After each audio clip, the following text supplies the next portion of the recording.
E a nossa consulta vai deixar você com os pés no chão, sobre um assunto que incomoda principalmente as bonitinhas. Estou falando daquelas incômodas veias dilatadas, deformadas, de coloração púrpuro-azulada, o que você acha da cor? Que surgem ao longo das pernas e podem causar dor, inchaço, enfim.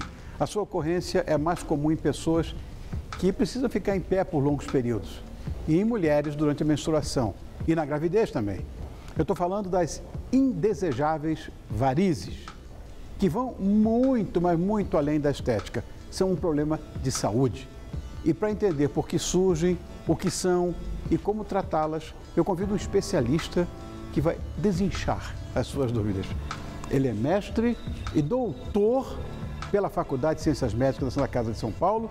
É o cirurgião vascular, doutor Alexandre Fioranelli. Tão jovem.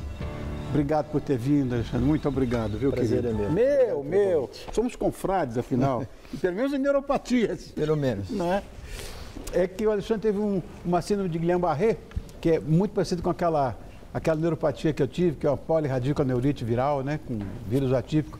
E a doença é muito parecida. E ele está aqui, ó, vivo e a cores, e eu também. Naquela época diziam que não tinha cura, você lembra? Lembro disso. Nós estamos juntos aqui. Estamos juntos. Obrigado por Obrigado, eu. Você serviu de incentivo na época para a minha recuperação. Imagina, nós somos confrades, isso que é importante. Alexandre, vamos começar a nossa conversa esclarecendo exatamente o que são varizes. Bem, mais uma vez queria agradecer o honroso convite de poder participar desse seu programa. Um doutor, puxa vida. E a gente pode definir varizes como veias dilatadas e tortuosas que perdem a sua capacidade funcional. O que é essa perca dessa capacidade funcional? Ela deixa de proporcionar um retorno venoso, que é aquele sangue que volta do pé até o coração. Então, quando ela perde a sua capacidade funcional e começa a ficar dilatada, a gente define como varizes.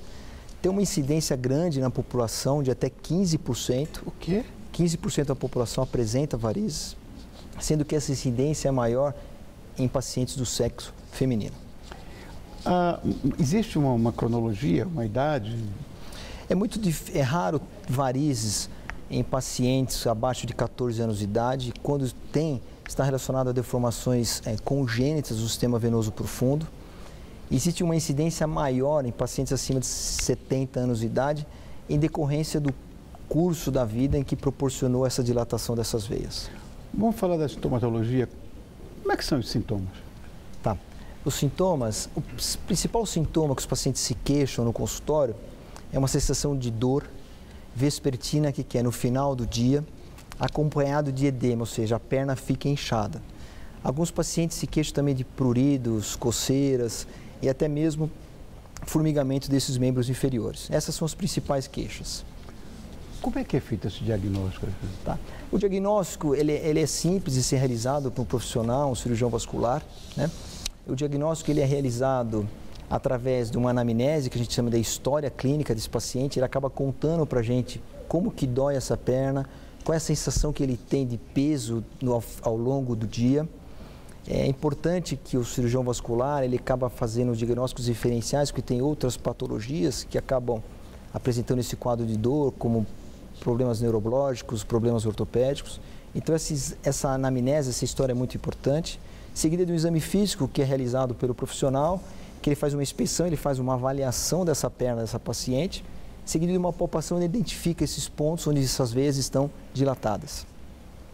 Se necessário for, existem exames subsidiários. Hoje a gente realiza um ultrassom Doppler, que ele é um exame não invasivo, não necessita de injeção, de qualquer tipo de contraste ou utilização de raio-x, de radioatividade, e consegue se identificar essas veias superficiais e profundas que estão doentes e fazer um diagnóstico definitivo dessa patologia. Agora, existe uma predisposição genética ou qualquer pessoa pode ter? Existe. Hoje a gente sabe que as varizes têm uma definição hereditária, ou seja, uma característica genética, onde esses pacientes, com essa propensão da hereditariedade, eles têm uma fraqueza, uma diminuição dessa resistência desse vaso à pressão venosa. Esses pacientes que têm essa predisposição genética associada a alguns fatores que predispõem o surgimento dessas varizes, como obesidade, sedentarismo, pacientes ou indivíduos que trabalham na mesma posição de pé há muito tempo, como até cameraman, porteiros, seguranças, dentista, até mesmo os cirurgiões que ficam por muito tempo prolongado de pé. Então, esses fatores predispõem nesses pacientes que já têm essa alteração genética ao surgimento de varizes. E não esquecendo que as grávidas também têm uma importância aí. Qual é essa relação entre varizes e gravidez? A gravidez ela é um dos fatores principais associados ao surgimento de varizes, principalmente por dois motivos. Um, que existe uma alteração hormonal importante durante a gravidez, que proporciona esse enfraquecimento dessa parede venosa. E conforme o neném vai crescendo, o útero também vai dilatando, existe uma compressão venosa dessas veias da barriga e pélvicas. Com isso, aumenta a pressão desse todo o sistema venoso dos membros inferiores. Entendo. Esse aumento dessa pressão faz com que essa veia dilate. Evidentemente que não é toda paciente que fique grávida vai ter varizes. Então, se essa pressão for uma pressão suficientemente forte e a paciente já tem uma predisposição genética, essa dilatação ocasionada e proporcionada pela gravidez, essa veia não volta ao seu estado normal e pós a gravidez evolui com varizes em membros inferiores.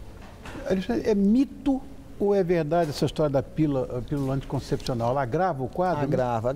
Agrava porque o anticoncepcional, como eu disse em relação à gravidez, existe uma carga hormonal a mais. Sim. Então existe uma incidência, como eu disse no começo da nossa conversa, maior no sexo feminino e no sexo masculino, por causa já da característica hormonal que a mulher tem diferente dos homens. E a pílula anticoncepcional e a gravidez aumenta essa carga hormonal, o que favorece o surgimento e o enfraquecimento dessas paredes venosas. Tem tratamento, né? Vários tratamentos, né? Tem tratamento. Hoje a gente divide basicamente em tratamento clínico e o tratamento cirúrgico. O tratamento clínico não visa a ressecção, a tirada dessas varizes, mas sim diminuição dessa sintomatologia. Com aquela espuminha, aquela coisa da... Isso é o tratamento cirúrgico, né? Então, o tratamento clínico a gente faz uma orientação em relação à perda de peso, evitar sedentarismo, utilização por esses profissionais que ficam muito tempo de pé, de meias elásticas e média compressão, que favorecem esse retorno venoso, e uma orientação durante a gravidez. Isso é o tratamento clínico.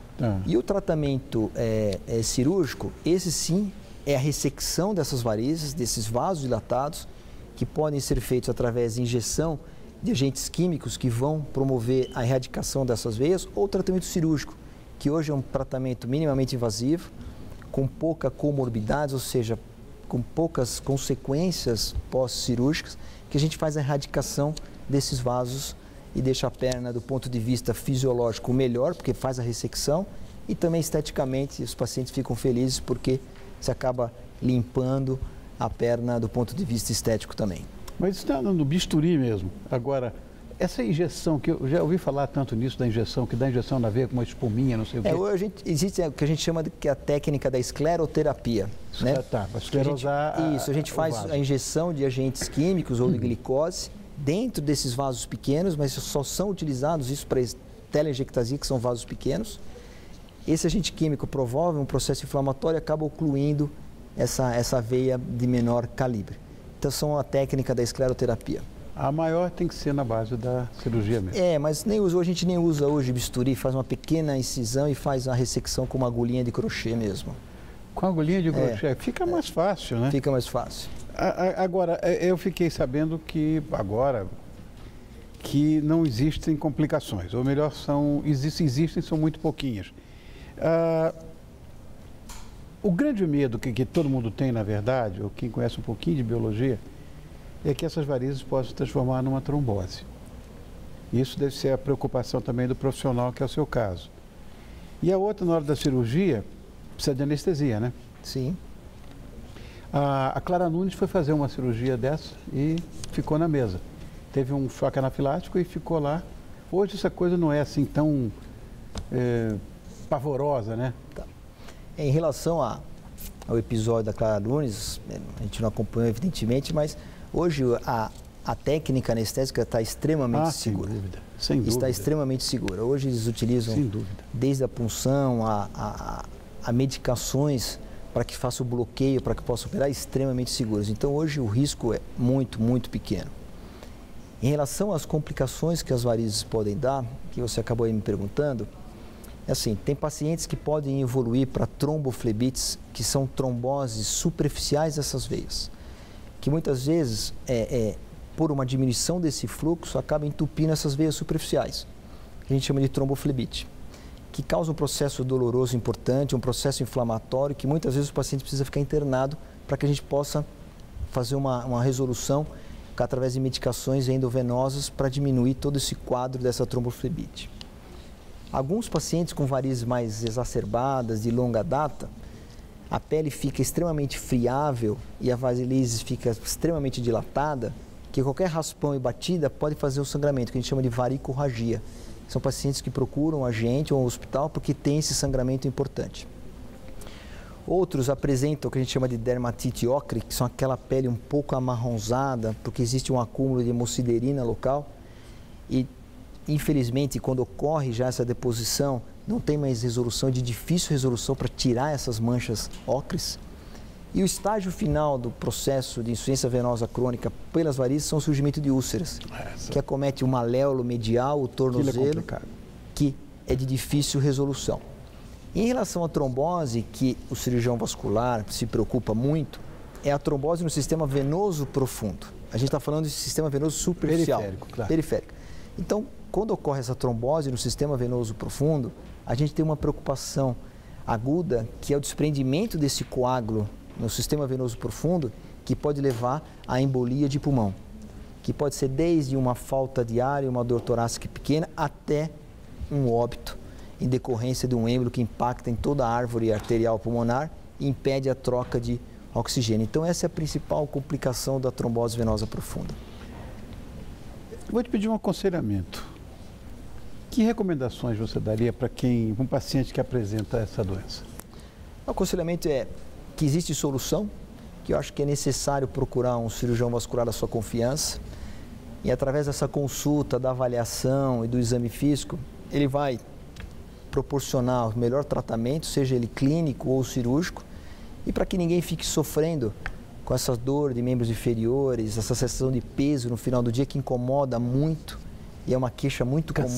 Cansaço na perna, parece que tem um elefantinho lá na perna que está pesada a perna. Então, procure seu cirurgião vascular, faça uma avaliação, que existem hoje mecanismos para que ocorra uma resolução e você não fique sofrendo aí por um problema que a gente consegue hoje tratar sem grandes manobras.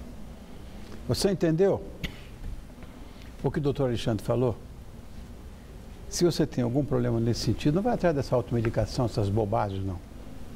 Procure um profissional, um cirurgião vascular, como é o caso do doutor Alexandre Fioranelli, que aqui esteve conosco e, pelo menos para mim, foi impecável. Tudo que eu tinha de curiosidade já foi sanado. Ele é mestre, que bacana, e doutor pela Faculdade de Ciências Médicas da Santa Casa de São Paulo, que isso é excelência para um profissional da área médica. Te agradeço muito por estar conosco, volte quando quiser e muito obrigado, viu? Obrigado, eu que agradeço. Aliás, somos confrades, aí que está dizendo, confrades. Obrigado, Alexandre. Obrigado a você. Foi muito legal a pauta, Obrigado, viu? Obrigado, eu. Ô, minha bonitinha.